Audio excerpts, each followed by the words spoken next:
Okay, so we're live, and as promised, I'm going to show you my hideously deformed face. So here we go. If you're eating, you might want to look away. All right, here we go.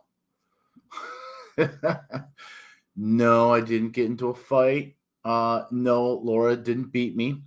The weeds in my around my house have beaten me, and this is why like I can be pretty lazy when it comes to manual labor. It's not a very big fan of it. And I'm not good at doing anything as far as like fixing things or being manly. I'm more of a writer artist kind of guy. And of course, I'm very lazy when it comes to yard work. I'm sure my neighbors are terribly pleased about that. I do keep it mowed. I mow it. I wait till it gets enough to really make a difference to mow. I don't mow it like every week. I mow it when it's like, okay, I gotta mow it now. Kind of like shaving. If I go too long without shaving, then it becomes a big, at first, if I usually shave every other day unless I have something that I need to, look clean. I mean, this is a second day, so I shaved yesterday to see a little bit of shadow. But anyway, long story short, or long short story, hopefully not as long because I know that I go on tangents and something I'm trying to fix about myself, like I'm doing right now. I'm going on a tangent. I am terribly allergic to something out there, and it happens. There is poison ivy, and I had Laura come out and point to it, say that thing right there is poison ivy because I seem to never recognize it when it comes out. Excuse me, I'm mopping up the pus that's coming out of my eye. So, and the irony is, I'm quite aware of if I do anything outside of just mowing, like cutting down weeds, I usually get hit with poison ivy or something. Maybe it's a poison oak or a I can't remember what it's called, sumac, something like that. And so anyway, I was really careful. Well, apparently I wasn't, but I wanted to do some weeding because I have some, areas where the weeds get really high and some crazy, weird alien weeds are growing, and I need to cut them down. And I put on like it was a million degrees outside. It's Tennessee in the summer, and I had full pants on. I had like combat BDUs, pants, socks, shoes, long sleeve shirt, and a hat, and I forgot to put on my mask because all those masks that we got during COVID. Uh, I had one of those on. I hope because I said that word, I don't get in trouble with YouTube because I know like they have AI and they're trying to keep people from spreading rumors or whatever. And so if you talk about the thing, you get I don't know. Anyway, I couldn't find my gloves, and I wanted to wear gloves while I went out and did this, and I couldn't find them. I need to buy new work gloves, and so I was like, screw it. And I went out there and I got my clippers and things like that. I can't even close my hand because I got it. I mean, I don't even know how I'm going to practice the violin. Um, the blisters are so thick right there. I can't even bring I'm not going to be able to use my pinky when I practice the fiddle today. So anyway, I went out there and I cut down some weeds and then mowed the lawn. And then that was it the day after 4th of July? Yeah, it was the day after 4th of July. And I, which was Wednesday, I think. And then starting Thursday evening, I was beginning to feel itchy all over, but there was no rashes, but I just felt kind of itchy. uh, I woke up Friday morning with this. It was really swollen, worse than it is now, and it has gotten worse over the weekend. I'm taking no name brand Benadryl and some other things. I might have. I can't remember what it's called. I might have a anti-inflammatory that's got steroid in it, and Laura said that would be probably good for me. So, prednisol, something like that. I'm not good at pronouncing big words. I'm not good at a lot of things. Um, so that is the face part of this. By the way, I did do an intro. I don't really have an intro yet, and my this will come along. But my name's Cody Engdahl. I'm an author. I got 6 books right now available on Amazon. I'm writing my 7th book. 4 of those are novels, and I'm writing my 5th novel now. And if you are interested in any of my work, go down into the notes, and I have a link to my author's page. And there's also a link to the 5-day author ad profit challenge. Brian Cohen, why do you have to come up with such crazy long names? We'll talk about that a little bit too. What I'm trying to do with this channel is there's a couple things. I would like to grow my YouTube channel. I would like to get followers. So if you like this, please hit like. Please give me a subscription. Hit subscribe. Doesn't cost you anything. It's free. And even leave a comment. Leave me a comment. I'll reply to you. I will. I promise. In fact, I would like to know your opinions of these things, because one of the things I'm doing. Okay, there's multiple things here. One is everything I do is book marketing. I'm constantly in book marketing mode, almost to a fault. It gets me in trouble sometimes. Trust me. The other thing is I want to grow this channel. I want to market my books. I'm also I'm a student of the art, and I mean, like, I will be a student of book marketing and book writing until I die. So expect good things from me. I'm very proud with even my very first book. I think is great, but I'm getting better as I go. So what I want to do with this channel now, and if you look through my history, I've done a lot of things with it. There was a time where I was really into guitars and guitar gear, and I was doing demos, and those did really well. And there's also me playing and singing with my guitar.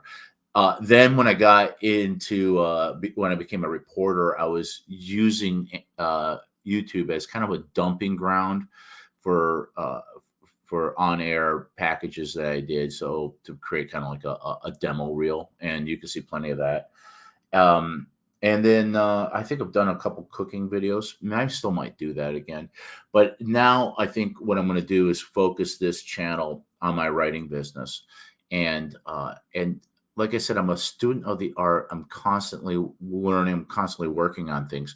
So this is my place to kind of share with you that journey, because as I am a relatively successful author, I still got a long ways to go, but I sell books all over the world. I was very excited that I had somebody in Australia bought the whole set, so I can see where the sales are coming from. But yeah, I've finally broken into the Australian market, and someone in Australia has got all the novels. They bought all 4 of the novels, so I'm very happy about that.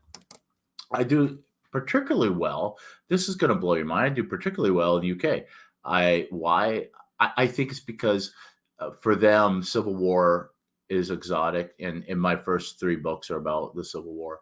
And so, but it's funny because I'll run ads on Meta, and when I do it on the American market, sometimes I don't make the money back that I spend on the advertising, but I make it back quite well when I do in the UK. So when I run specials in the UK, like a book will be 99 pence, and I run ads on Amazon. I'm sorry, on Facebook and Instagram, Meta, basically. I get a great response, and what's really interesting is the common logic, or what's the word, wisdom, is that really just concentrate on marketing your first book, because if you're a series writer, people are going to, you need to get them to read the first book. I take it a little differently, and I understand that point, and that's not incorrect. But I also think that when I put one of the other books in the series on sale and advertise it, a lot of times what I get is people buy the whole series. They buy the one that's 99 cents, but then they buy the rest at full price.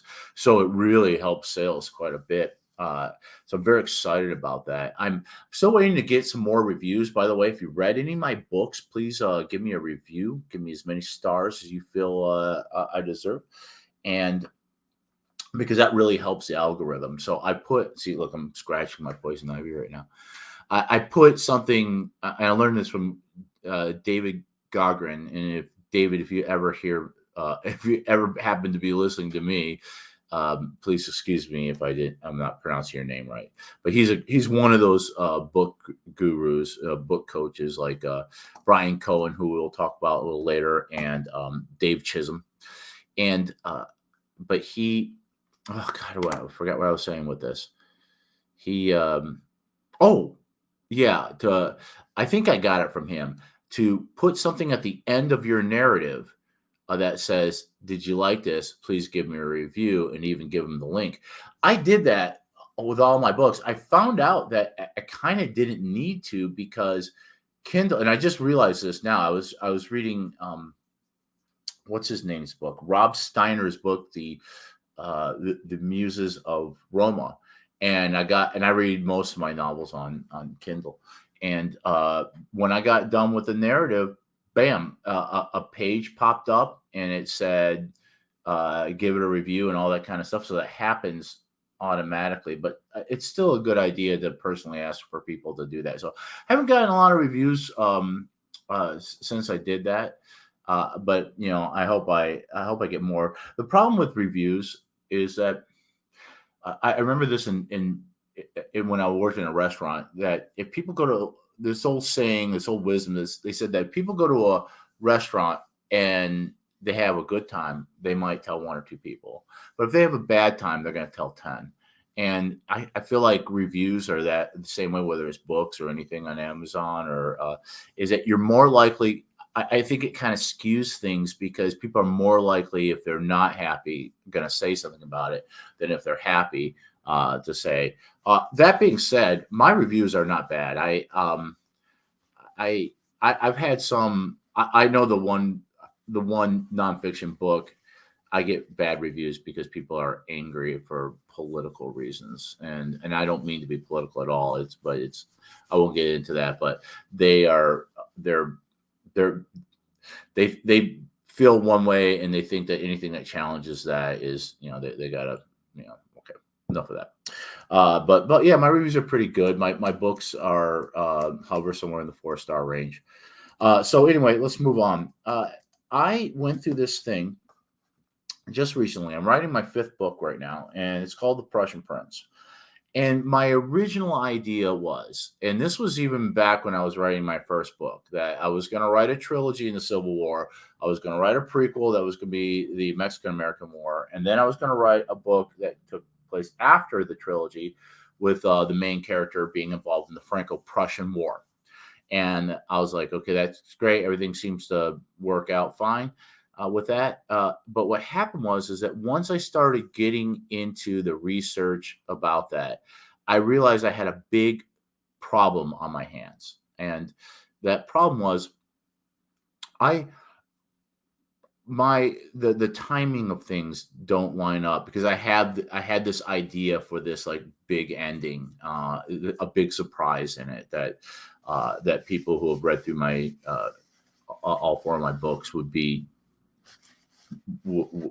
surprised by, a big surprise. And I had a lot of ideas of how I wanted this to work and everything like that. And if you've read my books, it's well, I don't want to give too much away, because if you haven't read it, I'll just say that one of the characters after the war ends up going to Germany because his wife is there. And instead of seeing her, he gets bamboozled into the Prussian army. And originally it was going to be, and he was going to end up fighting the Franco-Prussian War. Problem is, the American Civil War ends in 1865, and the Prussian War starts in 1870. There's 5 years there. And so I couldn't have him sitting around doing nothing for 5 years. And so luckily, the Austro-Prussian War started, it was in 1866 in June, I believe, of 18. It's only 6 weeks long. And so I was like, perfect. But the problem is that one of the things I want to have happen has to happen in France. It's got to be France. And so I was trying to figure out, well, how can I make that work in the Austro-Prussian War? Because most of that is fought in Bohemia, which is modern day Czech Republic. So what I so my first decision was to make just, well, we'll do both wars, and we'll have him start in the um, Austro-Prussian War, and then we'll have like a part two in the book that picks up with the Franco-Prussian. But it was still there was going to be a time jump, and I had a way to explain it. I had a way to explain why there is a time jump. But I got to around 50,000 words. That's where I am right now, and we're on the eve of the big battle, Konigratz. And I'll tell you, I kind of follow the Bernard Cornwell model of writing, in which there are several battles in every one of my books, but each book ends with like a big marquee battle. So, Island Number 10 in my first book, Perryville in the second book, Nashville in the third, and the battle for Chapultepec and Mexico City was in the last one. And so here's Konigratz, and I realized that I had different endings for things. Now I had different things I wanted to have happen, and I realized that I was basically writing two books in one. And there's something to be said for that. Like Mexico, My Love feels like there's at least two, if not three books, because the very first part of it could have been a book into itself. It's a love story, and it has its own arc. It has its own plot structure and everything like that. And then part two is kind of like a transitionary part, and then part three is the whole Mexican American War saga. And I wanted that to be one book, and so it was a big book. It was 124,000 words. And the book before that, Blood for Blood at Nashville. Well, let's see, the Mexico My Love book. It was a long book. It needed to be. There was an idea like maybe I should break this up into smaller books, but no, that story needed to be one cohesive story. And the reason why is that it's basically a letter that Carl's mother writes to Carl.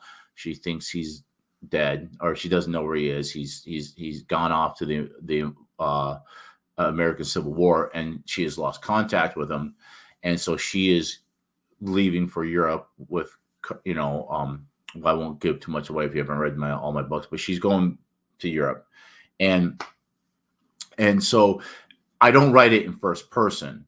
I have there's a prologue where she's getting ready to go on this trip, and then she sits down to write her son a letter, and then I have the beginning of that letter, and then the next page go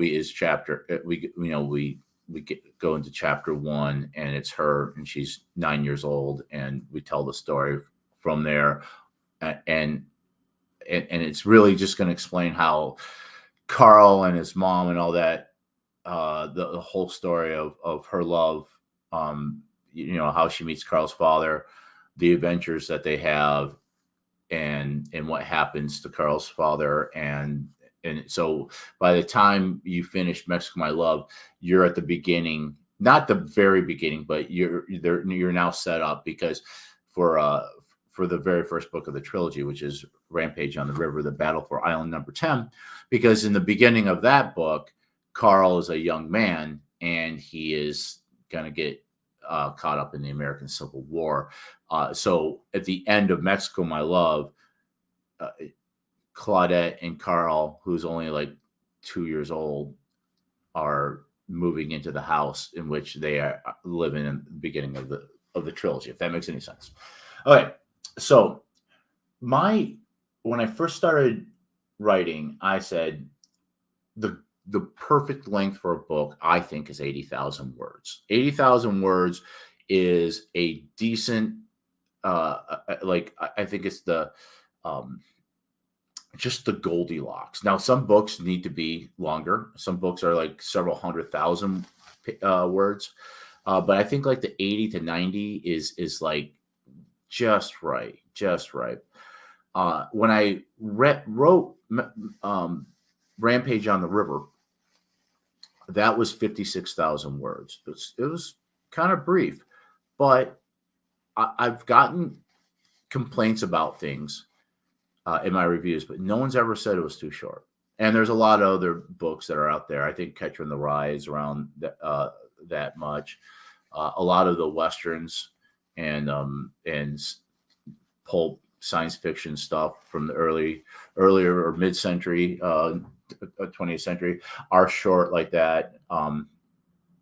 My next book was 69,000 words, so I was getting closer to the mark. When I wrote Blood for Blood, that was 119,000 words, and because I that was finishing the trilogy, so there was a lot that had to happen in that book to set it up, and to set up the problem, and then to finish it, and it finishes. So that was fine. And then I wrote the next one, which was 124,000 word book, and I thought, well, maybe this is what I'm doing now. Maybe I'm writing epics, and so I started writing the Prussian Prince, which is the one I'm writing now, and based off of what I was planning to do and where I was, it looked like it was going to be another 120 plus word book, which is fine. But I started thinking about it, and I remember I was listening to Rock Paper Swords, which is a great podcast. If you're not listening to it, I think you should. It's Steve McKay and Matthew Harvey, and they bring on authors, and they talk about the business and all that kind of stuff. And they had a guy on there who told a story about how he was writing a book, and I can't remember the name of the guy, but he was telling the story that he had written a manuscript, and he sent it off to the editor, and he had a book publishing deal, and they got back with him. Oh, and in his manuscript, there's a 10-year jump. So the first part of the book is him at like a certain age, and then 10 years go by. So what they did is they got back to him and they said, we like it a lot. We think this is 2 books. Instead of doing the time jump in your book, flesh these 2 sides out and make them 2 novels. So as I was getting to like 50,000 words of what I'm writing now, I realized that maybe my problem is that I was really trying to write 2 books into one. And so I've made the decision, and I think I'm going to stick with it, is that the Prussian Prince is only going to be about the Austro-Prussian War. And I'm at 50,000 words now. I'm going to try to, because I'm on the eve of the big battle, the Battle of Königgrätz. And so what I'm going to try to do is, before, when I thought I was going to be writing all the way through the end of the Franco-Prussian War, because I have an ending for that, but I also have an ending for the book I'm writing now really is a complete story into itself. So when I was going to write all of this into one book, I was kind of moving along quickly, not wanting to spend too much time anywhere, because I got so much more to write, and I don't want to have a giant book. And so now, because I've decided to make it into 2 books, now I can kind of slow down a little bit and say, let's really give a great final arc to the Battle of Königgrätz. And I already know what I'm going to do, and things that I've already been setting up. And that way, that book can be a complete story into itself with its own marquee battle. And then I can write the next book, which will be, the book I'm writing now will end in 1866, summer of 1866. And so we'll catch up to the main character a couple of years later. Actually, we're going to pull in some of my other characters from other books, and so there'll be some more surprises. It'll be a lot of fun. But first of all, people will say, "Don't worry about the word count. It's as long as it needs to be," and that's true. And I like I said, I think 80,000 words is like the Goldilocks of where you want to be. And so I started looking at other authors, and one of the guys I like to read is Bernard Cornwell, which anybody who writes historical fiction is pretty much. If you're writing books like me, you're probably a fan of Bernard Cornwell. Bernard Cornwell's books are about that. I was looking at, you can't really judge by pages, but looking at like the page average word count per page, he's clocking in somewhere around 80,000 words. The what was one of my favorite authors, Kevin Ashman. I'm reading one of his books, and I noticed that because I read on Kindle, so it gives me percentages. So the percentage is going by pretty quickly, and I'm like, this book is quicker than the last one I read. And sure enough, I looked, and I can't remember how many pages, but right around the 300 mark. So I think right around the 300 page mark is about 80,000 words. Don't quote me on that. It's a rule of thumb. And so I started looking at some of the other authors, and there are people who are writing big epics, and that's great. But I think as a reader, it's easier to commit yourself to a book that's about that than something that's going to be 120, 130, 200,000 words. So I think that business wise, it makes more sense because, first of all, now people can buy two books from me instead of one. So, like, I would have put it out if it was 120,000 words or more. I probably would have put it out at $4.99, I think, for the Kindle, and which is Mexico, my love. But if I keep it around 80,000 words, I might put it out at $2.99 and then have the second one come out. So now I would get like $5.9.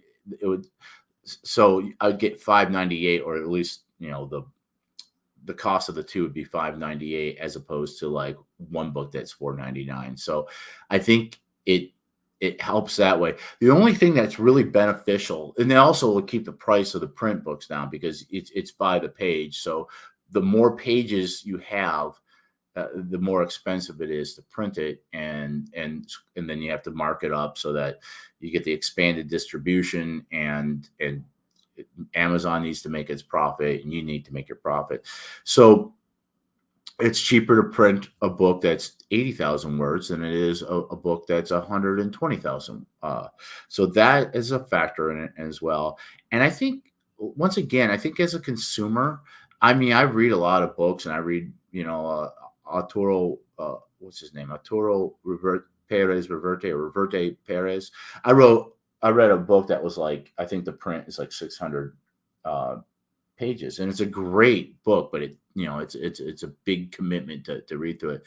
So I think nice tight books, especially if you're like military history, action, adventure kind of things, that people can consume and go on and buy your next book.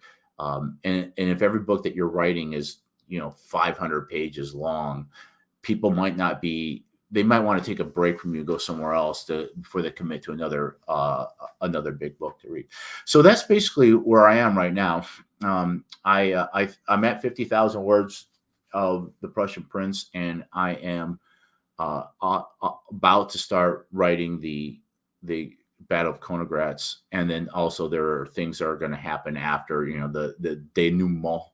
Kind of epilogue. It won't be called epilogue, but it'll be the final chapter will clean up a lot of the things after the big battle. And I already have an idea what I'm going to do with that big battle, and it'll be great. All right, so the third thing I wanted to talk to you guys about is the 5-day author ad profit challenge. What a mouthful that is. So if you don't know who Brian Cohen is, you should. If you're an author and you are, I think today an author has to be somewhat of a businessman or a business person, because even if you're with a big publisher, you're still like you still have to have a business acumen, because you're making deals. You're not an employee. You're a contract person. So if you're with a traditional publisher, you have to negotiate that. You have to and you have to deliver. And most people, even the ones with big book deals, they still had to do a lot of their own marketing. It's just there's no getting around that. I mean, I think some people at the very top are able to just hand off manuscripts, and the one of the big publishing house is going to do all the work for them. That's great, but that's like winning the lottery. Most people, you're going to have to fight for every book sale. So really, marketing is got to be part of your plan if you're going to be a successful author, because you can't just put a book up there and expect people to find it and buy it. It's just it doesn't happen. And I was even one of those people who thought, well, I get look at that book and it'll just start selling and it'll be great. No, you have to constantly be marketing. You gotta have an online presence these days. You have to what they say in social media marketing. You want to be someone that people know, like, and trust. I think the beginning of doing paid, that's a lot of organic. Like, this is free. This is free for me to do this. This is organic marketing. But once you start getting into paid advertisement, that's a really rocky thing, because you can make a lot of money doing it, but you can lose a lot of money too if you're not being careful. And I would say that the very first place that you should be spending money is on Amazon ads themselves, on Amazon itself. And the reason being is a couple things. First of all, Amazon is the most direct link to your readers. So anywhere else that you're advertising, you're asking that person to leave that platform, come over to Amazon, and then buy your book, right? But if you're advertising books, if you're buying ads on Amazon itself, you got half the battle done, because they're already on the platform. They're already there. And chances are, if they're seeing your ad and you did it right, chances are they're there looking for the next book they want to read. So this is where you need to start your advertising. Your paid advertising plan is on Amazon. But it's terrifying. It is absolutely terrifying. And I think when I first started doing it, I waited like a year or two before I decided to do this, to get into paid advertisement. I think I listened to Dave Chisholm's. He's got like a YouTube video on it, and it was pretty good. His advice is great. I think he's with the publisher Rocket people, and I kind of followed his step-by-step approach. And by the way, with these author coaches, they're going to have different approaches, and so they might contradict each other. But I decided that one of the things I was going to do to make part of my routine was I was going to spend time once a week on just studying the marketing side of it. But now I do it almost every day, and really learning. And I really wanted to learn how Amazon ads work. And I was on the platform itself where you buy the ads, and I can't remember how it was presented to me, but Brian Cohen's 5-day author ad profit challenge was there. So Amazon was presenting that as, here's something that you can do. And so I signed up for it. It's free. It's absolutely free. They do it every 3 months. They do it. And I'll just tell you right now, here's the game. I mean, like, well, nothing's free, Cody. And yeah, you're right. What they do is, Brian Cohen is like a book marketing genius, and he's got several different products, whether it's an ad agency, he has a school called Author Ad School. There's all sorts of things that he provides products. But this 5-day challenge is kind of a 5-day. Basically, they're going to promote their Author Ad School, which is a paid thing, and but they will tell you right up, you can come back every single time. You never have to join Author Ad School. And I think Author Ad School would probably be worth the money from all the things I've learned about him and been in following him for a while. But even if you have no intention of doing that or paying any money for any of the courses, the 5 day challenge is great because they're going to walk you through how to make ads and how to do it in a way that you're going to make money, not lose money, and to have the money that you spend a trickle. And I'll tell you personally, I did it. The first time, I can't remember. It was in July. It might have been a year ago. Might have been a year ago. But I started doing ads his way, and my revenue was my average doubled after that. And I keep going back because there are things that a couple things that I didn't quite understand or get. Um, and things are changing. Things are constantly changing. So Brian and his crew are always on top of what the new changes are. And Amazon loves him. Amazon has actually flown him and one of his teachers, Quinn Ward, to Seattle so they could sit down and have a meeting and say, these are the new things we're doing, and this is how we want your help in teaching people out there. So he's legit, man. And he's got a podcast called the Sell More Books podcast. It's really good. It comes out every Wednesday. I listen to it every time. But I would say, and I put the link in the notes below. Get on there, sign up for the challenge. This is how it works. Every day during the challenge, you get a video sent to you, a link to a video, a pre-recorded video. I think the videos are probably about 40 minutes to an hour long. You watch it, and then also with the video is kind of like all the notes written out, so you don't have to go back to the video and watch it. Everything's written out as well. You watch it, and he'll explain something, usually like how to make this kind of ad and how to make this kind of ad, and then your homework assignment is, okay, go and do these things, and then go on to the Facebook group and post it, and be sure to congratulate your other authors. And there's a very community feel to it. It's brilliant. It really is. And so if you're an author, especially if you're like, man, I'm not making any sales, it might be time. And I'm telling you this, it's hard to spend money with Amazon ads. It really is. I mean, my ads in the UK, I probably spend less than $5 a month in the UK for those ads, and a little bit more in the US market because I think I have more ads in the US market. But the truth is, you want to spend more money because you want to scale it up. And they're going to explain to you how all this stuff works. They're going to make it really easy. I do some coaching for other authors, and I encourage them all, and I love when I see them on the Facebook group and that they're doing the challenge. And you might not have you might, like, the first time you do it, you might not be able. It might be a lot for you to take in, and so don't feel pressure to do everything they're saying. You might want to come back again and again to really get it solidified in your head.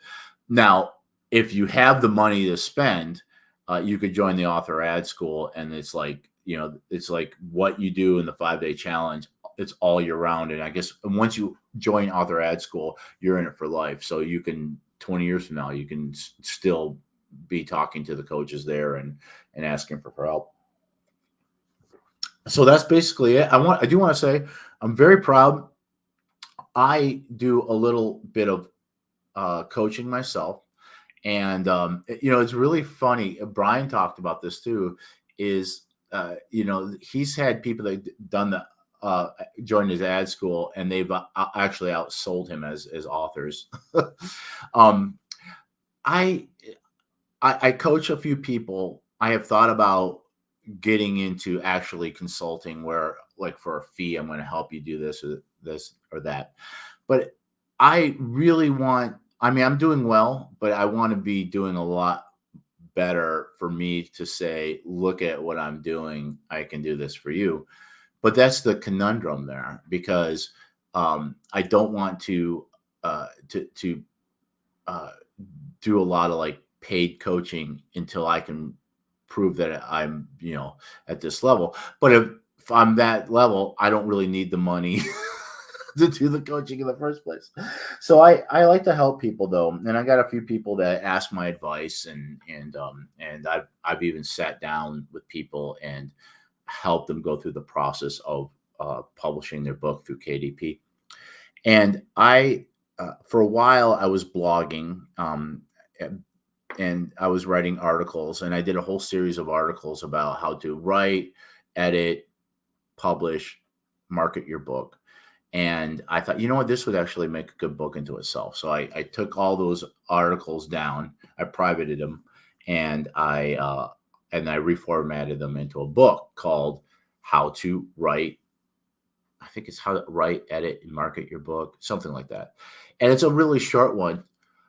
Here's Lloyd Elmore Jr. I think you should do part-time coaching. You're damn good at it. Hey Lloyd, do you want to come in? Because I'll send you the link.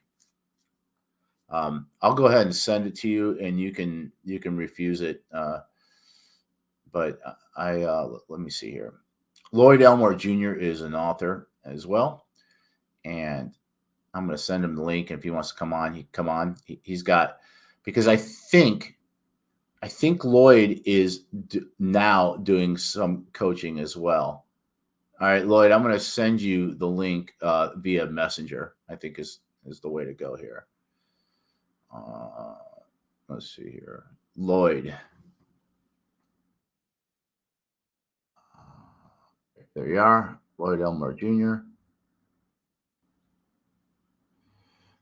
All right, Lloyd, I just sent you the link. If you want to come in, that's great. If you can't do it, that's fine too.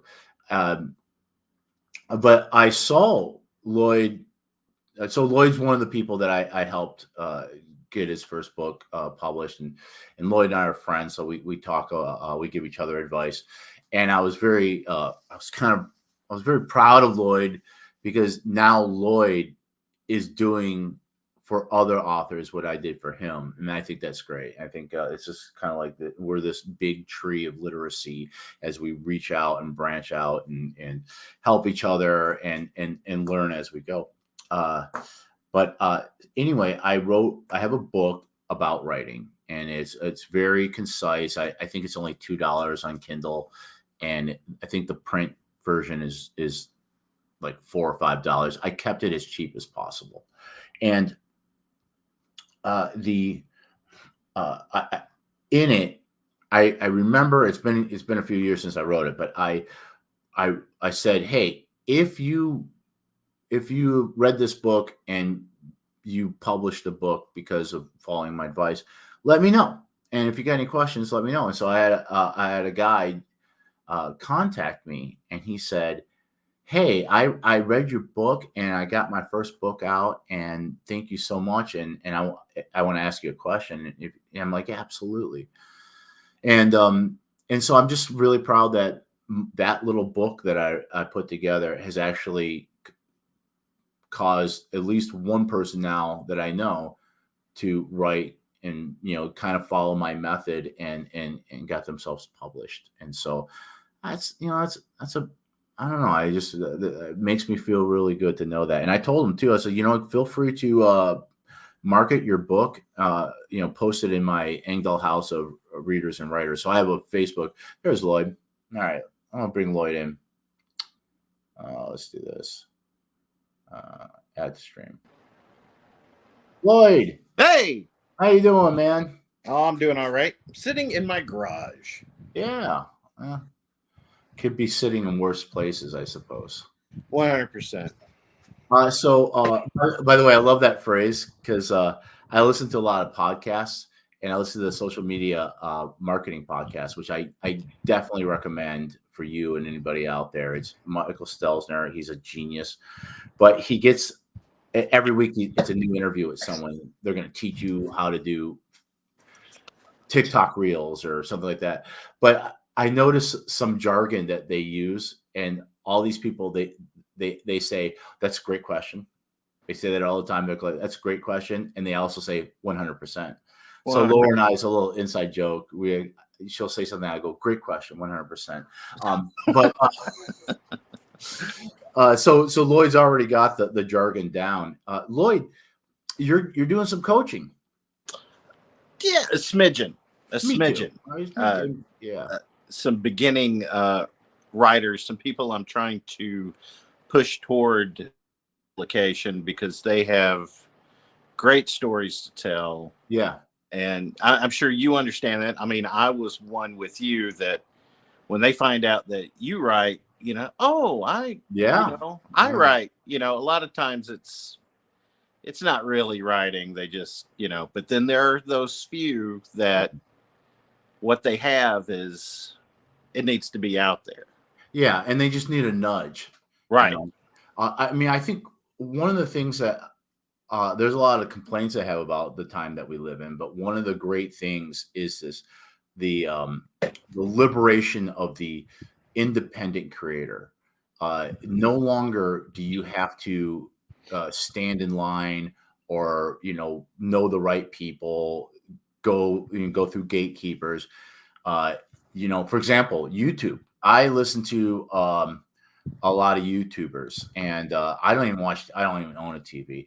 And I actually, some of these guys on YouTube, they're just a guy like us with a camera and high speed internet, and they're pulling in six figures just by YouTubing, and it's kind of one of the reasons why I'm doing this, right? But so it's a golden age of the independent creator. I mean, what Amazon has given us is at least the ability to compete, right? So they say about probably over 90% of people who write a book and put it out there are going to fail. But at least you have the chance to try not to fail. And I think you and I've been doing pretty well. I think you've been doing pretty well too. And we're always trying to climb the mountain to get better. But I'm very happy to see that you're coaching other people. And I think in a way it has for me, it'll help you in your own path, because if you can, it's one thing to know it, but if you're able to teach it, then you're actually reconfirming what you've learned and what you know. Does that make any sense? I'm not really. Yeah. By the way, it's poison ivy. So if you're wondering, no, Laura did not beat me up. And I'm on Benadryl, so if I don't make any sense, that's why. So good excuse. Yeah, that's what we're going with today.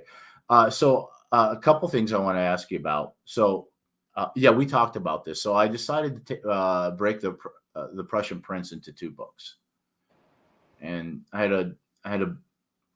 a time jump there that was going to take a couple of years, and part one is such a complete story that I was like, why am I with a satisfying end and all that? Why am I trying to cram a whole other story into this when, I was about 50,000 word mark, and I'm on the eve of the Battle of Konigratz, and all my books before end with a big battle. So I was looking at and I think word count is kind of like cock sizes. Like, we're measuring our cocks to see who's got a bigger one. And I know that there's some pride of people, writing longer books. Like I have a 124,000 word book. I got 119,000. But I think even you, like, I think you told me that you started Mexico My Love, but you haven't finished it. Oh, yeah, right. Correct. Yeah. It's a big book. It's a big commitment. And I'm on this kick now that I am constantly reading somebody's novel and going to give them a review, 5-star. I'm not going to give anybody anything. If I don't like it, I'm just not going to say anything. But I got done with the Muses of Roma, and it was a great book. I really enjoyed it. It's Romans in space. It's like the Dark Ages never happened. Mark Antony actually beats Caesar Augustus, and because he gets a technology bump, and they'll explain it later on. But like Mark Antony basically conquers Rome because he's got black powder guns and cannons, which don't belong in 43 BC. But they explain, but the story explains why what happened. It's kind of like an alternate reality, and so you go 1,000 years from there, and now the Romans are controlling space. There are some other, they're at war with other empires as well, and it's a really interesting concept. Well, the book was a really long read, and I read on Kindle, so it tells me how much percentage I'm in. Oh, yeah. And I think it was probably about a 500, 600 page book. And now I'm reading one of Kevin Ashman's book, and Kevin's one of my favorite authors. I love him. He's one of the 4 authors that are that kind of inspired me to get published and to do what I'm doing. And I first sit down of reading, I was already through 10% of the book. So I'm like, this book, this must not be as long because I'm reading it quickly. So I looked it up, and of course they don't tell you word count on Amazon, but they do tell you like the relative page count for the Kindle version. Yeah. And his was right around 300 pages, sometimes a little less, sometimes a little bit more. And I went and looked at my own, and the Perils of Perryville is right around 300. I think it clocks in on the Kindle version at, I think, 301 pages. And I know that one's 69,000 words. And so it's actually 72 now because I added a preview chapter of Blood for Blood. Okay. What was the name of the books that you said that with Romans in space? Yes, it's Rob Steiner, and is the author, and it's called The Muses of Roma. Okay. And I don't know if it's still on sale. It's one of those things that he was advertising it on Meta on Facebook, and I think it might have been only at that time 99 cents. It might have gone back up to like $2.99, $3.99. But I reviewed it, and I'll say concept alone is worth the read. Concept alone, it is like, this is so cool. Yeah. Romans in space. And it makes sense too, because if you think about, okay, we have the Dark Ages, right? And then the Renaissance, and it's the beginning of the Renaissance that we start having black powder muskets and cannons, right? And then basically 500 years from there, we're in space. So if the Romans have already have black powder and muskets and cannons in 43 BC or whenever Mark Antony and Caesar Augustus were fighting, you add, then you would be like, where we are now in our technology would be for them like 1500s, 1400s. Yeah. So in other words, they're like now what we would call 1000 AD, but they're 1,000 years from muskets. We're only like 500 years away from the beginning. You see what I'm saying? I see.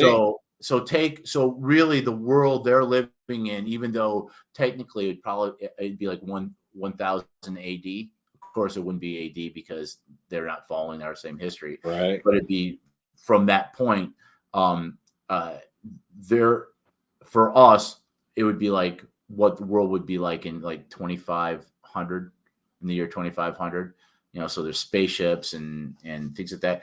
So the concept is fabulous, and what's great is they're still Romans, and I mean they still believe in the gods, and they still they wear kind of normal clothes, but like the senators still will wear like ceremonial togas and things like that. So there's still and I've read a lot of Roman historical fiction, so there's very much that part of it, the ancient Romans, but it's 1,000 years later and they've never fallen.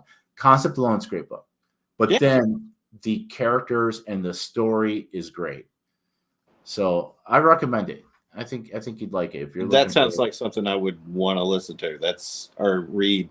Yeah. Or audiobook. It might be on audio. I don't know, but you'll see my review. I shared my review for it But that was a long book. And I read Ashman's book, and like, or I'm reading it now, and I'm flying through it.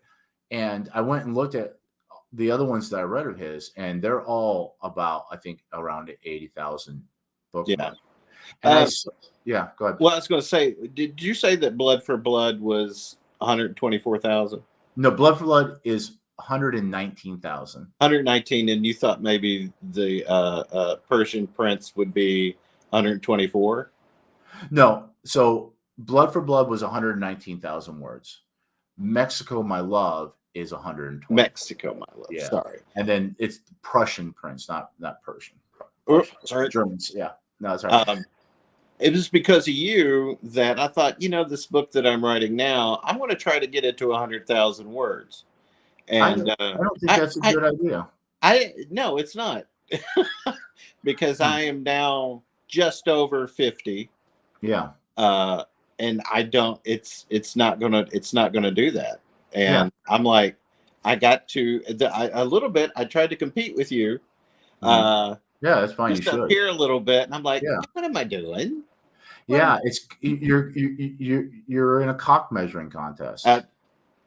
It's that simple. It's and I've done not a lot, but I've done some research on it, because, like I said, I've looked at similar authors to me, and there are ones that are, every book they write is over 100,000 words. And certainly I got two, but for the most part, for what I'm writing, that 80 to 90,000 is like the Goldilocks. And one of the articles I read said that the like publishers and agents, if you give them a bloated book that's 100,000 plus words, they might not think that you're really that professional. But you bring them an 80,000 word manuscript, and now they know that you're a disciplined author, that you're able to land the ship. Now, if the story needs to be that long, like Blood for Blood needed to be that long because it's the end of the trilogy, and there was just a lot of things we had. I basically had to establish a new storyline with part one of that, and then satisfy and have that happen. And same thing with Mexico, My Love, because Mexico, My Love is really the letter that Claudette writes to her son. I couldn't, because I thought about breaking that one up too, but I was like, no, this has got to be one complete story, and it needed to be 124,000 words. I mean, basically everything in it needed to be there, and so in some ways, I'm kind of returning to what my original plan was that I was going to write action, adventure, historical novels that are nice, that are like 80,000 word. Now, if a book ends up being more than that and ends up getting back up to the 120s, that's fine if that's what the book needs to be. Right. But I guess the big decision that I had to make was, is it worth having this big time jump and like basically starting a whole new story in the second half, or am I better off just cutting it in half and having two? And I think on all accounts, they can't really find a good argument for keeping it as one big book. So, and then it also allows me to publish again, because as you know, you get like a spike in sales when you first publish, right? And your back catalog starts selling better too, and then after a few months it drops back down, and you're starting back over. And because of the timing, it was gonna, and I still might miss this year, but because of the timing, it looked like I was not going to have a new book out for the calendar year of 2023. But now that I've decided to write in two books, I got a shot of, if I don't get it out by the end of the year, I'll at least be able to beginning of next year and reset the calendar a little bit for my releases. So that's basically my novel length thing. So yeah, don't worry about writing 100,000 words. Right. Yeah, it's not the only. I'll tell you the only advantage to a long book, a big book, is I'll tell you the disadvantages. Printing costs goes up, Right.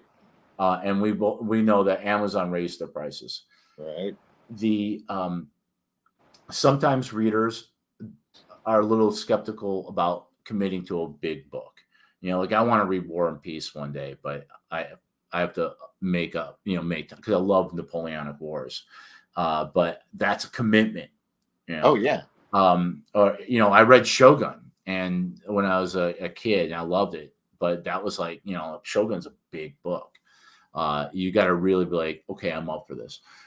So I think for the customers, I think they enjoy a not too short, but not too long either.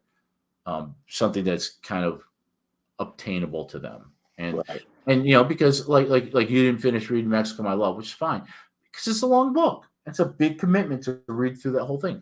The other thing is, if I wrote another 124,000 word book, I'd probably sell it for $4.99. I try to keep my prices down, but if I write it as two 80,000 word books, I'll probably put them on at $2.99, and now what I would have sold for $4.99 is now $5.98. So it makes more sense that way. The only thing that the longer books have an advantage on is Kindle Unlimited. Are you on Kindle Unlimited? I am. Okay. How's that working out for you? Yeah, I get jumps. Yeah. Like there'll be, a few days where nobody. I was like, okay, yeah, nothing. All of a sudden, bam. Yeah. Yeah. There's a reason for that. And that is, do you have a Kindle? I do. Okay. So a lot of times your Kindle isn't always connected to your Wi-Fi. And so if you're reading offline, it's your Kindle storing all that up. And the next time it syncs up with Wi-Fi, it just dumps all that. And so you're getting like you'll have nothing. And then all of a sudden one day there's 2,000 pages read on Kindle. Right. You're like, what? How is that possible? But that has a lot to do with it. Yeah. I did not even think of that. Yeah. I don't know how I found that out, because it was a mystery to me too. Like I couldn't understand, like all of a sudden there'd be this huge surge, and it's just how the Kindle devices report. Having a series helps, and I think how many books do you have out in your series? I know you do the short stories and you have the ambient thought books. Yeah. You're talking about Malinville? Yeah, Malinville. Yeah. Right now it's just one. Okay. By August 4th, we'll have two. Okay. And I'm writing. There's going to be 6 books of Malinville, and 2 Malinville stories that have almost nothing to do with Malinville itself, but it's in that world. In universe. Okay. Yeah. Yeah, and that's what I'm working on right now. Is the first one of those.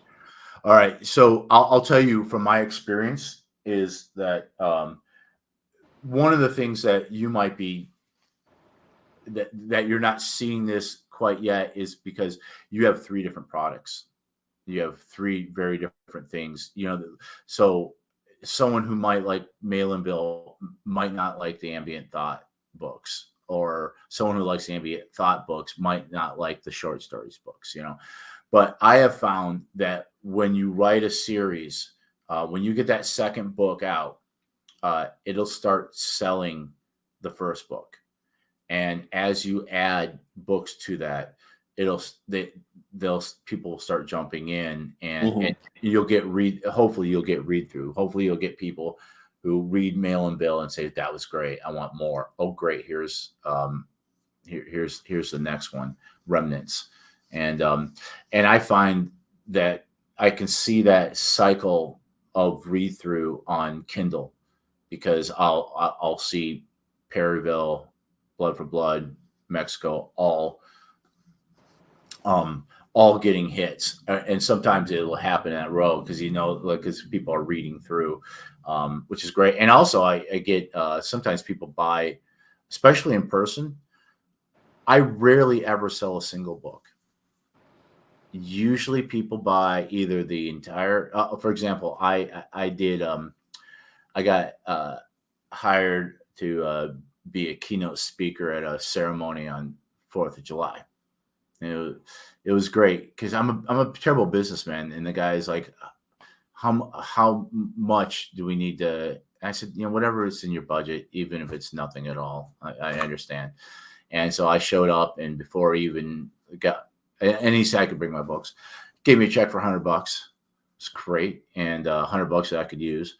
Yeah. And they let me sell my books there too. And so I gave, it was A Brief History of American Civil War through Fiddle Tunes bit. And, but I had to do it in 15 minutes. So I cut it down and made it kind of particularly the 4th of July. And I got done, and I sold 11 books. Oh, wow. Yeah. And I had one guy, Robert, who I'm friends with. He and his, I don't know if it's his wife or his girlfriend, but they've read every one of my books, and they've bought them all directly. Like, they've come out somewhere where I am and buy them, and because they like signed copies. So he came out to get. She was sick, but he came out to get Mexico My Love and have me sign it for her. And then, so I sold that one. I sold 3. I sold 2 full sets of 2 3-book trilogies, and then one person bought all 4 books. All 4 books. So it was a good day. Yeah. And so I got $100 for the speaking thing, and I think I brought home about $130 in cash from the book sales, which is nice, because when you, as you know, when you buy stock from Amazon, that your money's tied up in it. And yeah. So this is nice to put some of that money back, So yeah, so my advice to you, if your book happens to be 100,000 words, that's great, but don't. I would say, so my first book, Rampage on the River, is 56,000 words, and so is Catcher in the Rye. So are a lot of other like mid 20th century books, and what is it, Lewis? What's the guy who writes the Western? Louis L'Amour. Yeah, his books are like 200 pages, so it's not out of the realm. And I've gotten some complaints. I got, so if you read my reviews, there are some people who are bitching about it, but no one complains that it's too short.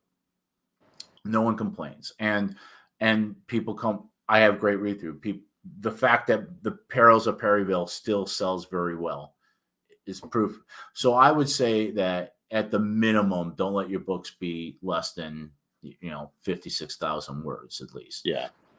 And if you're getting into the over 100,000 words, which is, if it needs to be that, it needs to be that. But if you look at it and say, you know what, maybe this is 2 books, but you gotta really judge that well, because, like, for example, Mexico My Love, 124,000 words. It couldn't be 2 books.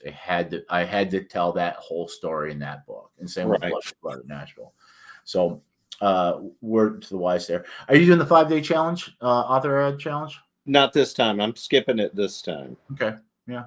I'm planning. I really did. I think I did pretty good the first time I did it. Mm-hmm. And actually, this one kind of snuck up on me, so I wasn't like prepared. Yeah. So I'm hoping to do it the next time. Yeah, one of the things that the reason why I keep doing it is that things are changing. Things have changed, and all sorts of things have changed with Amazon.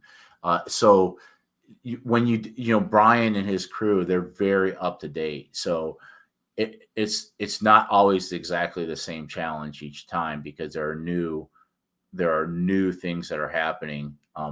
One is, have you changed or done the categories for your books? Have you changed categories for your books yet? I haven't. I feel like it's what it's supposed to be. Yeah, then don't. Yeah, and in fact, you don't have to. They'll grandfather you, but everything new now, you get to pick three. The difference it was really complicated, because you pick two. It used to be you pick two categories, right? But then you're actually in multiple categories, Right. and you can email them at customer service and say, I would like you to add me to this and take me out of that, and blah blah blah. But there were people that were abusing the system, and they were looking for genres that had very little competition, and then getting into that genre even though their book had nothing to do with it, so Right. that they could have a bestseller. Right. And Yeah. and so this is the police that I went through and just did all my books. I didn't realize I could keep it the way it was, but I also think that it's more concise and simpler, and relevancy is important. So you want your books showing in the right places. Um, so that's one of the reasons why I'm doing the 5-day challenge, because every time I do it, I some of the things I don't get the first time around. So just to keep myself fresh. But do you listen to his podcast? No, Yeah, it's pretty I good. don't have a whole lot of time listening to podcasts. Yeah, I gotcha. It's usually about a half hour, and it's usually the latest and greatest for independent authors and marketing and all that. So yeah, well, I guess that's it for me today. Lloyd, thanks for coming on, and I was kind of hoping I was going to get you, but like I said, my philosophy is just like, if you catch me, I might formally invite you sometimes, and other times if you just catch me on, you want to jump on, I'll typically be like, yeah, let's do it. Well, I appreciate it. Yeah, no, I appreciate what you're doing too. And before we go, so Lloyd, let's talk about you for a second. Oh, Uh, so you let me see if I can. You have 5 books out on Amazon. 6. 6 books, okay. You have 3 ambient thought books, Yeah, and those are done. And for those of you who don't know what that is, it's memoirs, right from your. It's basically what was once part of your blog, it put into book form. Yes. Which are like memoirs and kind of your philosophies and things like that. Yeah, and it's me dealing with anxiety and depression and Yeah. stuff that inspires me, and it's just something I wanted to do. And like I'd said before, if nobody buys them, I'm okay. Yeah. I basically wrote them for my daughter. Yeah. So those are done. Those are done. And so you have 2 short story books. I do. That's where I was miscounting. Yeah. And I read the first one, the spaces between the spaces. Spaces between spaces. Spaces between The spaces between spaces. Okay. Yeah. No extra Z. I struggle with your name too, and I'll tell you why. Yes. Tell me. It should be pretty easy, right? It's just 2 words with a junior on there. Right. I get you confused phonetically with Elmore Leonard, yes. And so I get mixed up. It makes me stumble. Look, if you just wanted to call me Elmore, I'm happy about that. And to be mixed up with Elmore Leonard, that's huge. Yeah. I'm good with that. Yeah. People, if you don't know who Elmore Leonard is, he's the author behind Out of Sight with George Clooney, and I read the book and watched the movie. It was great. Get Shorty. Oh, you did Get Shorty? Yeah. Oh yeah. Out of Sight, Rum Punch. He did a crap load of westerns before he started doing those. Yeah, I read he had one that takes place in Cuba, and it was like a cowboy. Yeah, Cuba Libre. Yeah, Yes, yes. And what I love, so he's from where I'm from. He lived in the suburbs. Really? Right. Yeah, he was West Bloomfield. And what I loved about Out of Sight, both the book and the movie, is they shot all the Detroit scenes on location. And so when I watched that movie, I know all these places that they're like. At one point, they're at a boxing match, and it's at the State Theater, which is funny because there's never boxing at the State Theater. They changed it. It got sold now. It's called the Fillmore, I think. But it's like I used to, during my early 20s, my clubbing days, I used to go there like every Friday night. I would hang out at the State Theater. all these locales, they have George Clooney and Jennifer Lopez have an encounter with each other at a rooftop bar that rotates, and that's at the top of the Renaissance Center. I know exactly. I mean, all of that. It's just exciting to watch it because you're like, I know. It's like watching 8 Mile too, or Gran Torino, because all those movies are shot in Detroit, and I know where that is, and I know where that is, and yeah. So it's fun. I have an autographed picture of Elmore Leonard. Oh, really? And he signed it from one Elmore to another. You met him? In a way, yeah, sort of. Oh, that's wow. A long story. Yeah. But it's cool. It's legit. So yeah, I should go back and read some of his stuff because I did like him, and I was knew him as a local celebrity writer. In town when I was living back up in Detroit. Well, anyway, so I want to know, you're writing the second. Are you writing Remnants, or Remnants is out? No, it is done. Okay. My wife has just given the okay. Okay. And I am going to go through it one more time, and it'll be done. Okay, great. So we're looking at August. Do you have a launch date for August? By August 4th. Okay. Maybe earlier. We'll see. Oh, yeah. Good for you. I'm proud of you. And how many words is it?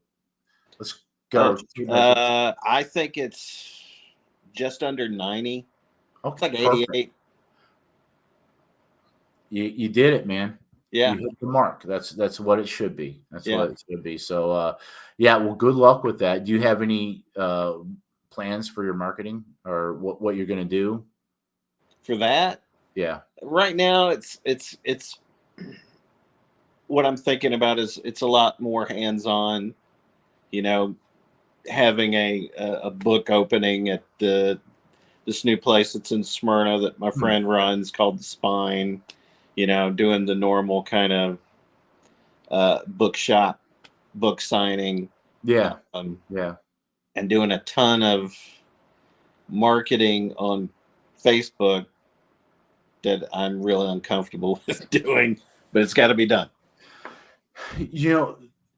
Don't apologize for it.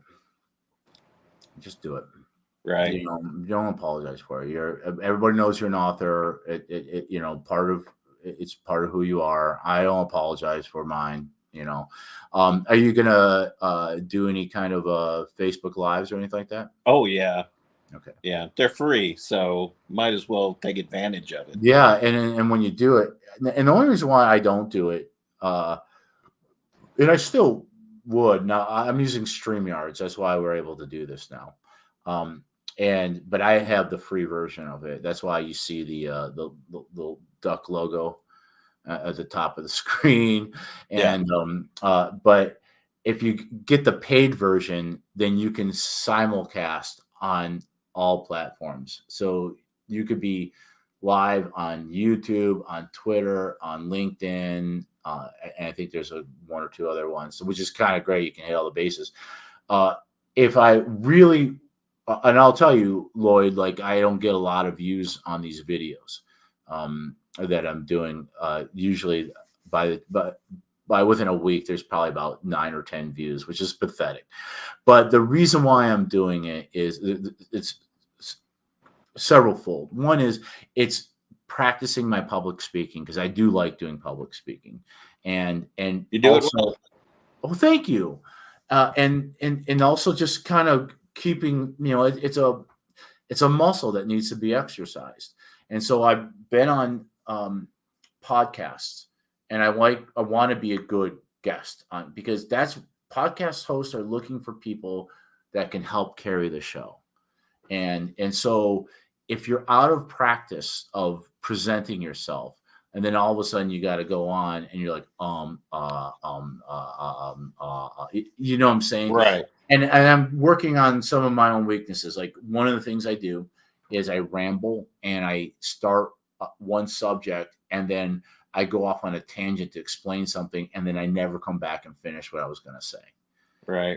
Um, I've been known to do that. A friend of mine calls it chasing rabbits. Yes, I chase rabbits. So I'm trying to get that discipline, and then also I would like to have a channel. I'd like to grow the channel, and the only way to do that is just to keep showing up and keep doing things. Like, I'm a big fan of Ethan Van Sciver. I just like listening to him talk about the business. I don't agree, just so if everybody listening knows who he is and some of the things about him, I don't agree with, like, some of his politics, but I just like listen, and he's got this loyal following that I'm part of, and it's because he built it up. He lost his job at Marvel, or not Marvel, at DC Comics, and started again from scratch, and now his last comic book raised over $1 million in crowdfunding. Yeah, unbelievable. And he's a master marketer. He knows how to market himself. He knows how to give people what they want. And so anyway, I would like to have something like that eventually, where I don't want to make too much work for myself. But I think it's worthwhile to try to build a presence on YouTube. Because if I wanted eyeballs, if all I wanted was for the most people to see what I'm doing right now with my live stream, I'd be on Facebook, because I have a nice size following on Facebook. I got like over 3,000 people now. Yeah. And so I would, if I did this directly on Facebook, we'd probably have a nice little room going. But I'm doing it on here because I want to grow this channel, and I let everybody know on Facebook and Twitter, but this is where I'm putting in the work. I guess. I understand. All right, so everybody, Lloyd Elmore Jr., I'm actually reading it off the bottom there so I don't screw it up, has got The Remnants, this book 2 of Malinville, that's coming out in August. My Prussian Prince is about, we're 50,000 words in. We're probably 2/3 done, getting into the last big story arc in the Battle of Konrad. Hopefully, I don't know if there's it's an artificial desire to have a book out every calendar year. So I don't want to put pressure on myself just so I can have a book that comes out in 2023. Right. But it may come out by the end of the year, or it may come out in the beginning of next year. It's going to be great. It's got Carl in it, and there's some shocking twists and turns, and some great adventures, some new characters, some old characters, historic characters. I write from the perspective of the Crown Prince Friedrich Wilhelm, who was Kaiser for about 3 months, and then he died of larynx cancer. And had he not, this is crazy, just like Abdelkader, that I discovered as I did research for Mexico My Love, and fell in love with the guy, and did a whole little story arc with him in the middle part of that book. Friedrich III, Kaiser Friedrich III, or while he was the Crown Prince, was Frederick William. He a very interesting guy. So he was a liberal in the 19th century sense, not in the purple hair, confused about pronouns of our day, but meaning he believed in constitutional monarchy. He was an intellectual. He was a patron of the arts. He wanted to lift people up. He wanted to, do great things with education. And he was also a really great military leader. And he served in the Schleswig-Holstein War, the Austro-Prussian War, and the Franco-Prussian War, and he was great at it. But he said, "I detest war, and if I should ever become king, there will be no more wars with us. We're going to not, Germany is not going to be a war country. We're going to be a peaceful country." Mm. His dad, William the First, was, a guy who got into 3 wars in the period of like, I don't know, like 6 years. So very warlike, very authoritarian, absolute monarch kind of guy. Frederick was nothing like that at all, even though he was good at it. He didn't want war ever again, but he died in the year of, they call it the year of the 3 emperors, because William the First died, and then his son, Frederick William, lived for 3 months as emperor or Kaiser. He died, and so then his son, William the Second, Kaiser Wilhelm II, who is the guy who got everybody into World War One, which created World War II. Had Frederick William lived, completely different world that we live in. No World War One, no World War II, no Nazis, Holocaust, none of those things. No, Allies burning Dresden to the ground with firebombing.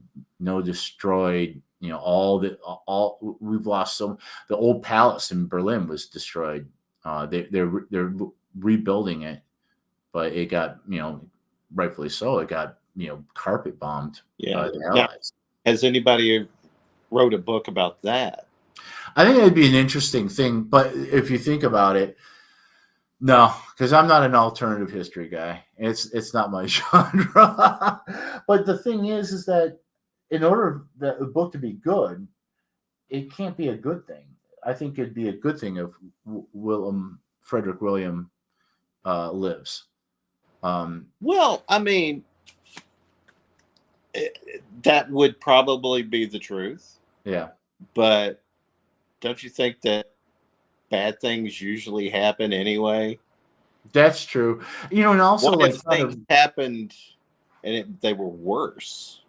Yeah, because it's that whole Greek tragedy thing, and which I play with in Mexico My Love, in which, in Mexico My Love, from the beginning that it's going to end in tragedy. That it's going to end up with Carl's father being lost.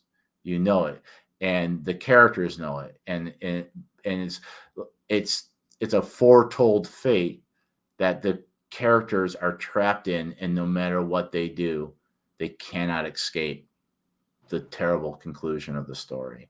And maybe, like, he lives, but even though he lives, nothing is going to stop us from World War One, II, and the Holocaust and all that kind of stuff.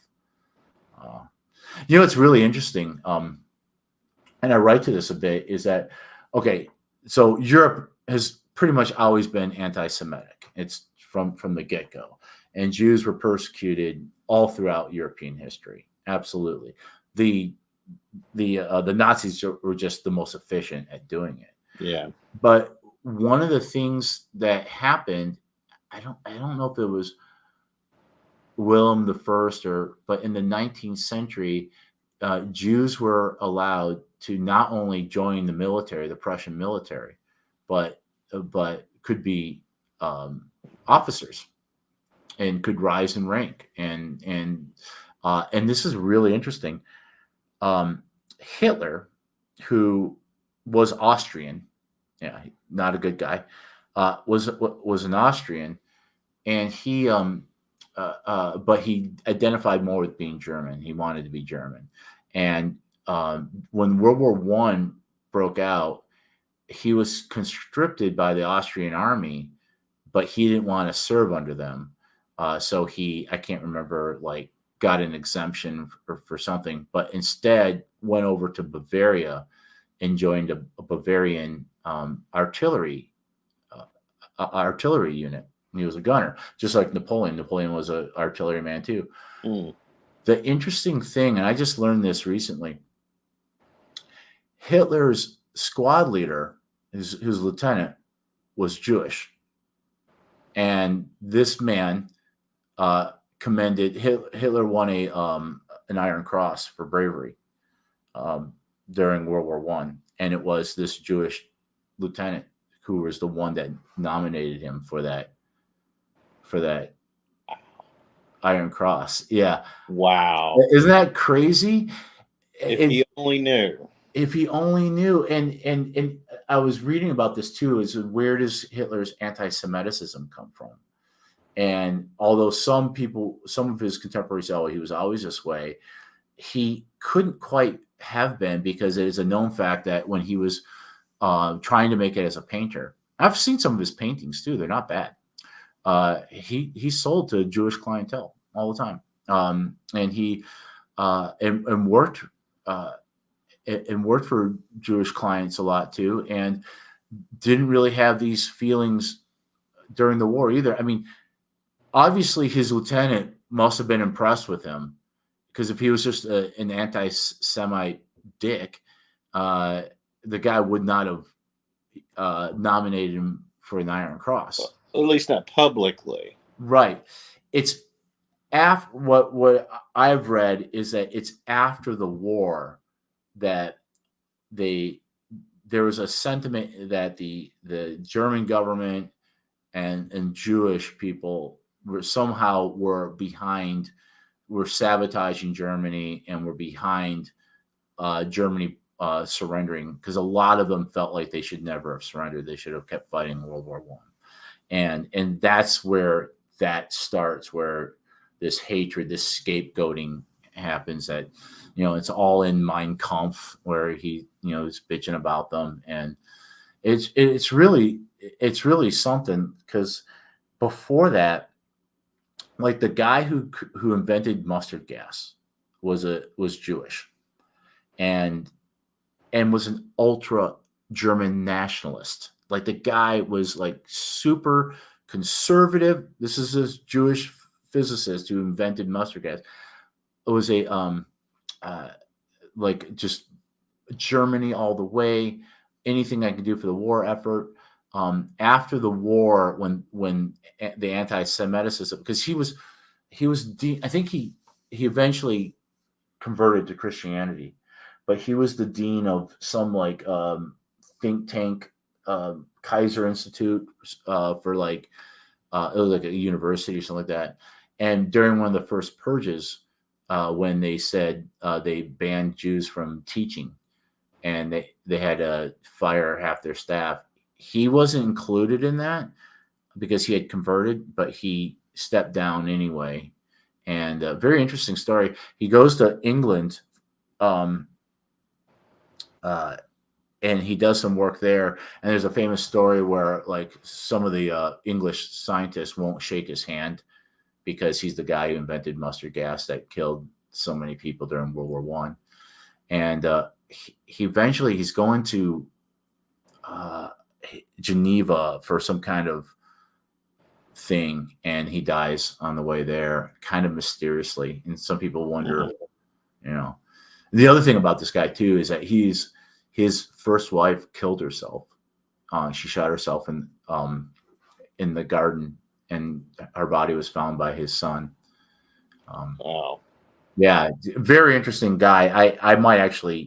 He might make an appearance later on if I write all the books I think I'm going to write, but I don't know. Wow, we've got really dark here, didn't it? That was me. That was where me. I live, man. Yeah, I it's fascinating, all this stuff. But it was because we were talking about Frederick Willem. It would have been a different world.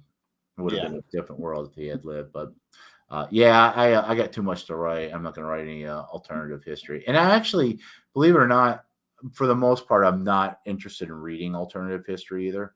I like historical fiction that is, I don't mind a little fiction in there, but with real history intertwined the way I write, Yeah. But I read the Muses of Roma because the concept was because I like space opera as well. Yeah. And so you got Romans and you got space, and I mean, you can't beat that, right? Yeah. I might try and read that. Yeah. I think if you go scroll through my Facebook page, you'll see my review for it. Okay. And then at least, and that might even take you to where you can get the book. But it's can I lend it to you? I don't know how to do that. Because I have it on my Kindle. Oh. Yeah. I don't know if you can give it as a gift. I don't know. I prefer my own copies of books. Yeah, and also I'm a hoarder like that. And plus, Rob Steiner is an author like us, and he could use the right.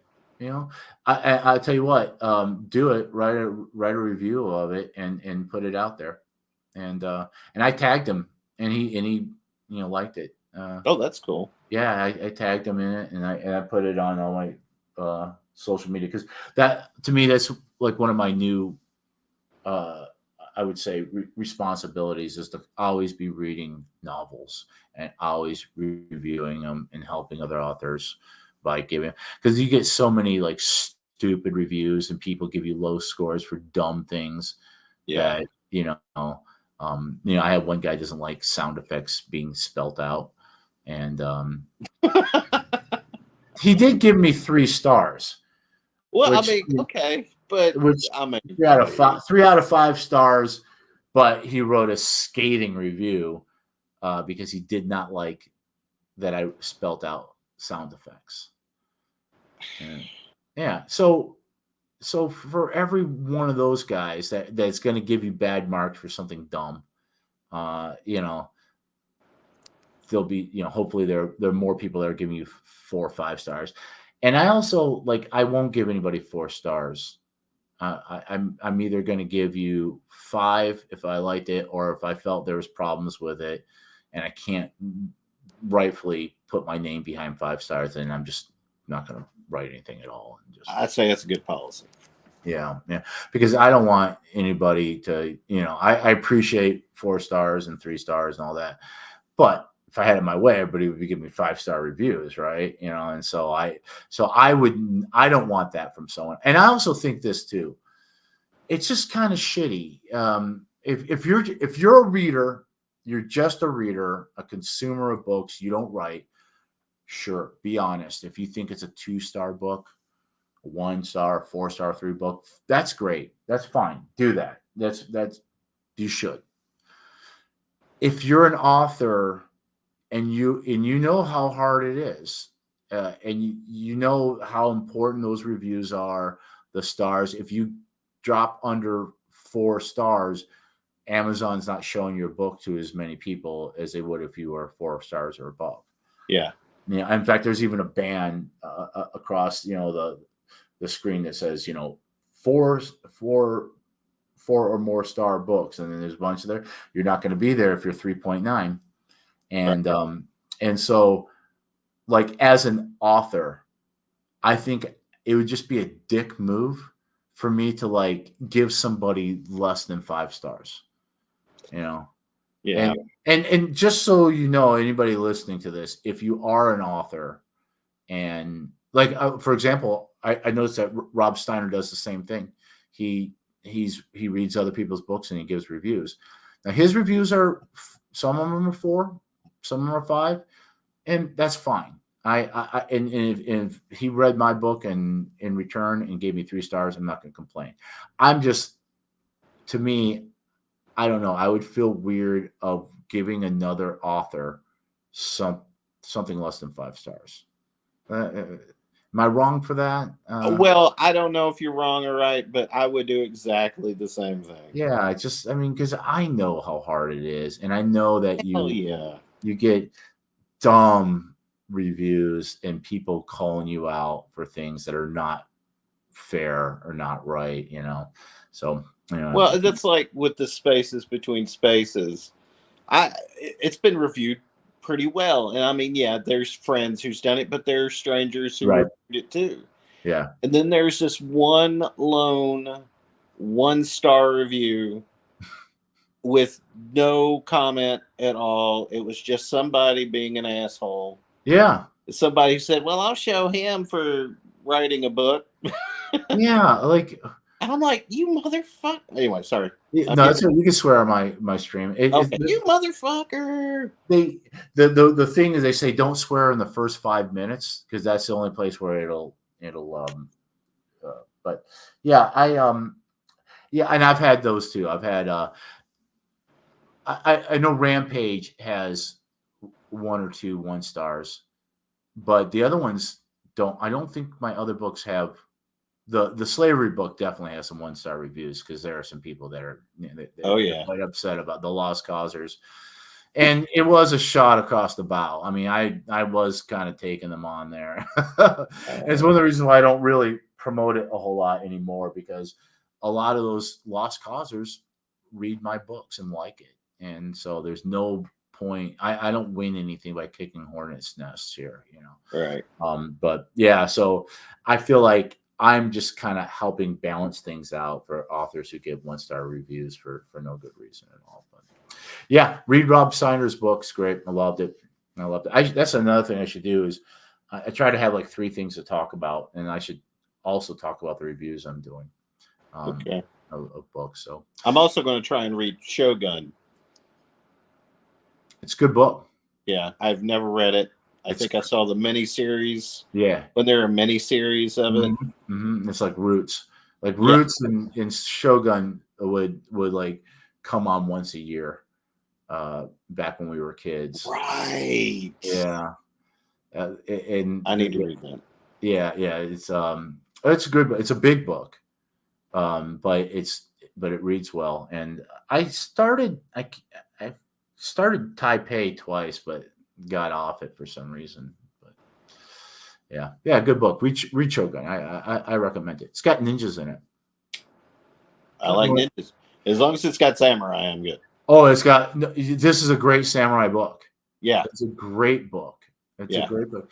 There's a movie out. I want to see. I can't remember what it was called, but you know, first of all, Shogun's based off a true story. Right.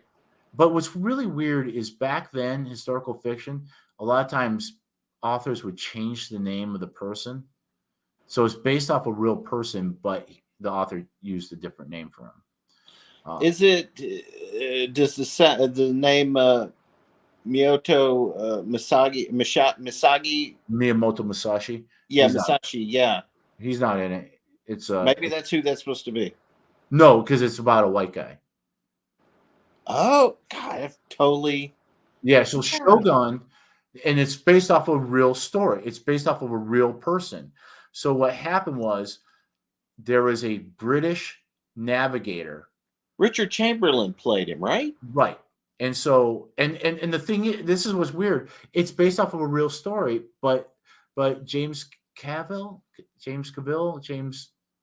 can't remember his name, but the writer changed the name of the main character.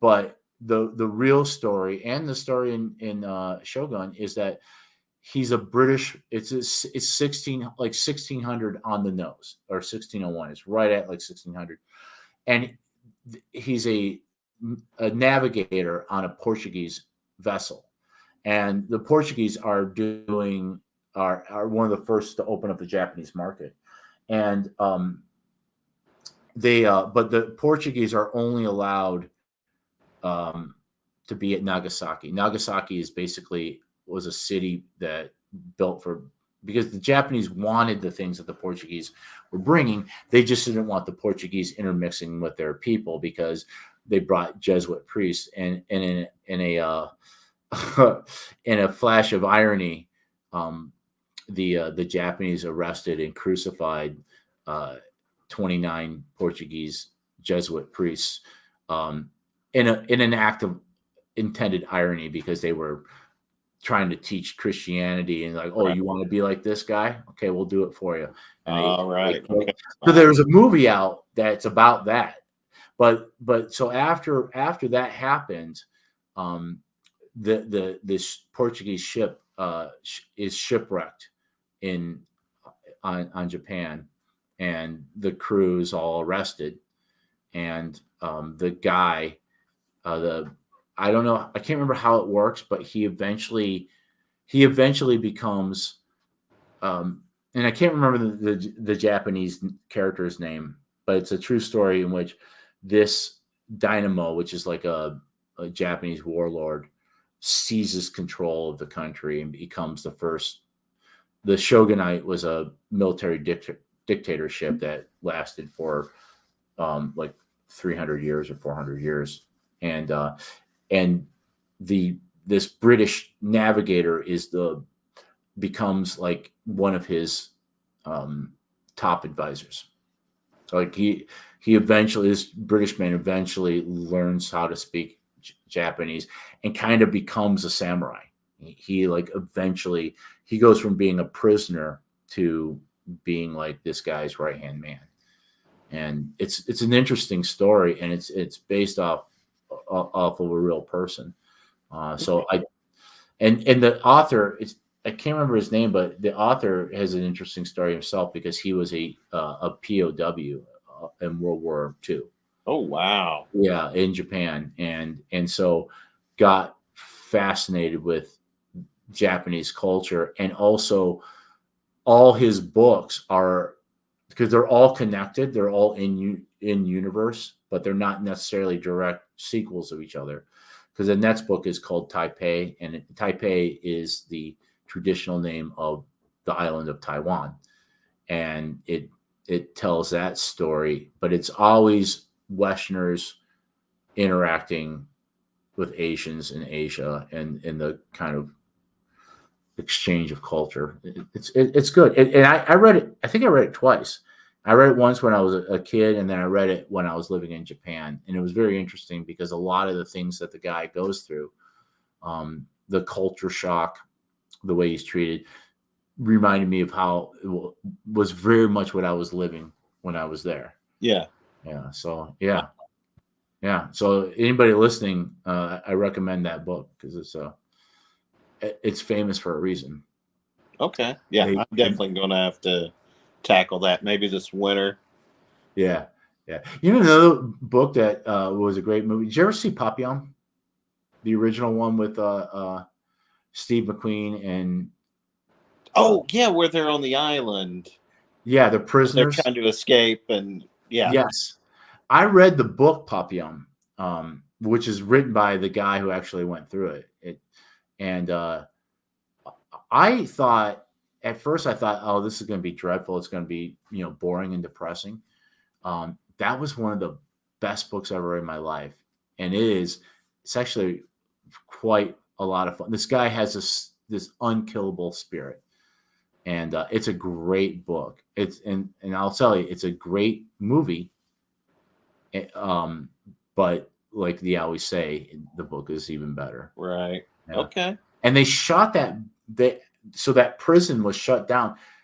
Not only did they shoot the movie at the actual prison, so when you're watching that movie, you're actually seeing where it really happened. That's not I didn't know that. Yes, they shot it at the prison, and the guy who wrote the book. So the guy who wrote, it's his story. He was I think he killed a pimp in Paris, and he got sent to the penal colony, where he spent like 13 years and had several escape attempts until he finally gets away. He was still alive when that movie was being made, and they brought him on the set at the prison where he was a prisoner for 13 years so that he could help advise them in the filming of it.